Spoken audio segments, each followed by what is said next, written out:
empat ini, jadi paham agama, ibadah agama, rasa agama, lalu percaya menjadi ideologi agama, akan melahirkan apa yang disebut dengan al-mu'amalat, bahasa Islamnya itu, atau bahasa kita itu disebut dengan aspek sosial agama. Bagaimana dia berhubungan dengan siapa, apa, bagaimana tanpa membeda tetap berlaku baik. Atas dasar keyakinan bahwa tidak ada ajaran agama apapun yang mengajarkan kejahatan. Semua agama mengajarkan kebaikan.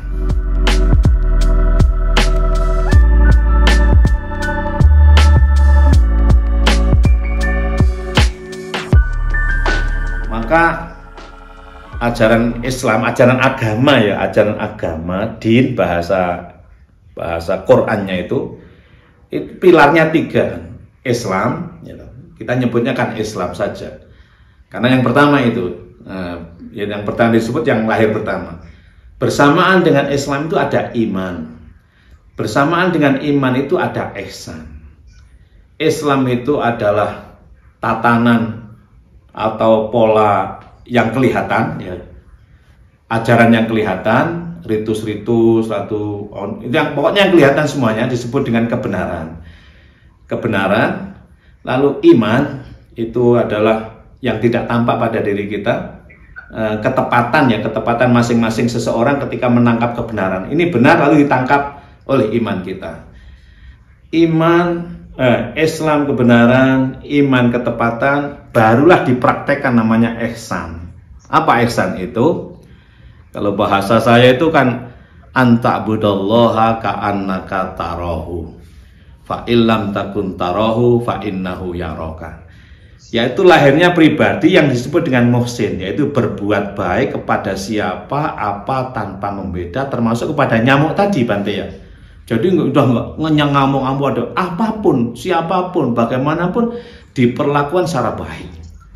Nah tentu berlaku baik ini diperlukan piranti ilmu ya. Kalau kita baik kepada pencuri tentu berbeda dengan baik kita kepada teman ya. Baik kita kepada orang yang membenci kita tentu berbeda dengan baik kita kepada orang yang menyukai kita. Semua yang kita sikapi dengan kebaikan, namanya ihsan. Jadi bagaimana kamu menjalani kehidupan itu secara totalitas, melihat di luar dirimu itu atas dasar keyakinan bahwa semuanya yang terjadi atas kehendak dan izin Tuhan. Nah, seperti kita melihat wayang misalnya ya. Wayang ada Buto Cakil, ada Arjuna dan lain sebagainya. Seperti apapun Buto Cakil itu modelnya kayak begitu, tetap dia dilakukan oleh dalangnya ya. Walaupun Arjuna dikatakan ganteng kayak apa, ya itu juga dilakukan oleh dalangnya. Kalau Buto Cakil kemudian mati, itu yang mematikan juga dalangnya. Apakah boleh Buto Cakil itu menang dengan Janaka atau Janoko? Ya kalau dalangnya memenangkan, apa bisa protes kita? Hanya tidak adil dalangnya kan begitu. Karena kejahatan itu harus dikalahkan oleh yang tidak jahat, kebenaran. Bagaimana kita mensikapi semuanya itu? Ya, mau melihat semua yang terjadi itu, yakin sadar bahwa itu dicatat sebagai kebaikan oleh Tuhan. Kalau kita bersikap baik, dicatat kebaikan. Kalau kita tidak baik ya, atau ya apa begitu, bengok-bengok, ya dicatat tidak baik alias dosa. Maka kebenaran, ketepatan barulah yang disajikan adalah kebaikan. Sering saya contohkan kalimat takbir Allahu Akbar, asal kalimatnya tidak dirubah itu benar. Mau sambil buang air kecil, buang air besar di jalanan, dimanapun, kapanpun, waktu apapun, pakai corong atau tidak pakai corong, asal kalimatnya tetap Allahu Akbar itu benar. Hanya kalau harus dipertimbangkan ketepatannya itu, yaitu iman kita. Artinya apa? Kalau kita hanya mempertimbangkan kebenaran Allahu Akbar tanpa dilihat ketepatan, kita hanya berislam tapi belum beriman gitu. Maka ketepatannya ini diperlukan pertimbangan tempat dan momentum gitu. Kalau kita takbiran misalnya malam hari raya, Idul Adha, Idul Fitri ya, itu mungkin benar dan tepat ya.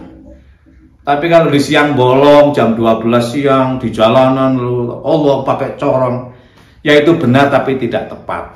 Nah, benar dan tepat inilah yang menjadi pertimbangan kita. Kemudian yang kita suguhkan adalah kebaikan kepada apa, siapa, tanpa membeda. Itulah agama. Agama yang kami anut, yang diajarkan. Lalu tadi disampaikan oleh Bante, kalau dalam tingkatan kemudian ada syariah, ya toh. Syariah itu ya kebenaran itu. Ya. Lalu ada tarekat, tarekatnya ketepatan itu, cara ya. Lalu hakikat itu ngerasane enak. Ngerasane enak, hakikat namanya barulah timbul namanya kesadaran. Bahwa kita merasakan enak itu oleh karena banyak orang yang terlibat, ya, alam yang terlibat pada kita untuk mendapatkan rasa enak itu. Dan semua yang terlibat itu tentu ada yang menggerakkan, ada yang memerintahkan, yaitu yang maha kuasa. Nah berikutnya baru setelah itulah kesadaran disebut dengan ma'rifah. Nah, setelah ma'rifah baru menimbulkan satu keyakinan namanya ikon.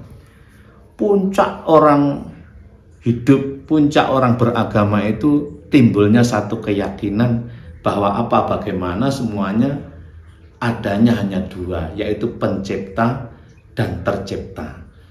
Timbulnya satu kesadaran, yaitu Al-Khaliq, pencipta Tuhan, dan dicipta selain Tuhan namanya. Itulah yang diajarkan oleh Al-Quran dalam surat. Quran itu selalu menyebut surat Bante. Surat ke-15, surat Al-Hijr, jumlah ayatnya 99. Ayat terakhir itu wa'bud rabbaka hatta ya'tiyakal yaqin. Pengabdianmu pada Tuhanmu itu adalah untuk timbulnya satu keyakinan.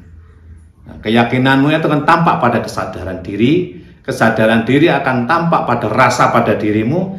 Rasa pada dirimu itu akan tampak pada keimananmu, kepercayaanmu. Kepercayaanmu oleh karena kamu telah benar-benar melakukan agama secara benar. Benar, tepat, baik, sadar, yakin. Inilah piranti agama yang mesti harus disajikan secara indah dan baik, damai kepada apa, siapa, bagaimana, kapanpun juga. Termasuk seluruh alam. Jadi itulah sebenarnya tadi kembali ke sana namanya bahagia tadi. Kalau dalam rumusan Islam itu bahagia itu apa itu? Tadi Bante mengurai luar biasa ya. Saya catat tadi. Nanti saya putar ulang. Ya. Jadi itu kalau di dalam Islam gini, bahagia itu tidak sedih Bante. Jadi apa bahagia itu? Ya enggak sedih lah. Itu baru diurai oleh Bante tadi. Apa kunci bahagia? Ya jangan bersedih. Kalau kamu bersedih tandanya kamu tidak bahagia. Kenapa? Kalau tidak bahagia berarti Tuhan tidak bersama kita. Kalau Tuhan bersama kita, kamu bahagia, maka jangan bersedih. Bagaimana Tuhan bersama kita itu? Ya Tuhan itu kayak dalang lah gampangannya. Bisa main sembarang gitu loh. Bisa main ini, main semua. Bahkan guyon-guyon itu dalang itu sangat mencintai wayang yang bernama Buto Cakil katanya itu. Karena Buto Cakil itu kulitnya khusus ya toh. Terus kayunya juga yang khusus oleh karena Buto Cakil itu jogetnya beda dengan yang lain. Nah, maka wayang atau yang disukai oleh Pak Dalang itu Buto Cakil yang menurut kita jelek gitu loh. Jadi artinya apa? Ini bukan berarti Tuhan tuh mencintai yang jelek, tidak. Artinya semua digambarkan dalam Al-Qur'an itu wa mal hayatud dunya illa mata'ul ghurur. Ingat, kehidupan dunia ini adalah senda gurau, penuh tipuan. Kamu harus hati-hati agar supaya tidak terjebak kepada hal-hal yang sifatnya simbolik sehingga kamu menjadi tidak bahagia. Saya kira begitu ya untuk tambahan aja tadi. Nanti diperdalam lagi. Monggo Mas Teddy. Kita bahas lagi itu. Pak Ge, mantap deh. Nah, ke Bante dulu, Bante. Nah, bagaimana mungkin ini sering juga ditanyakan ke Bante, bagaimana pengetahuan dan religi itu berdampingan.